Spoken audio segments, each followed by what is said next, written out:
Hello, agus fáilte. Gunna neach an Victoria noch. Cín neach na haiche noch maha. Ha inal fasach a cool an checker e dúne agus beúchan e fiag an áte.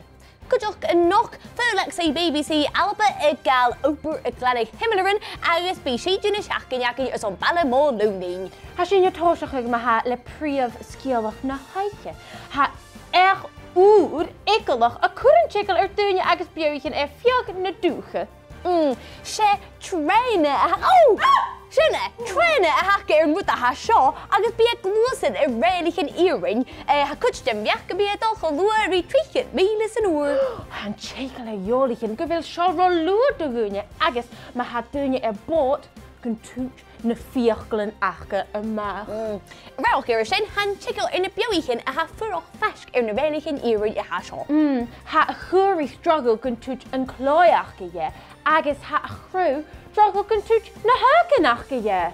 Channeol skipin an éach gan Victoria noch Jimbiach an glach go dóid siúil seo ara an tlúi stick le éach agus karst. Gleichja. Hello?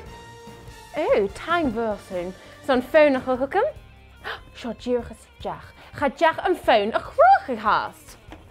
Ik glús it roirst maha ha fólaach sé BBC alba ar obair I gal I glanigh Himalaran ach channeol obair I córta ris éitir. Se hóiste, ha mi seach sé a scíige bhí glanigh Himalaran ha cha dústach salach agus ha mi an cónaí lán sú.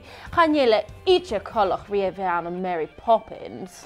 Nisha, sí dúna seachcaneacaí seo ar son Ballamór lúnaín leis go bhfuir loscaigh Tormór Gúil cha bhí scíal ar lúnaín ar son cór is níos. Mar sáis tú go Jason Yershania chanéim leit famous chanéile fear.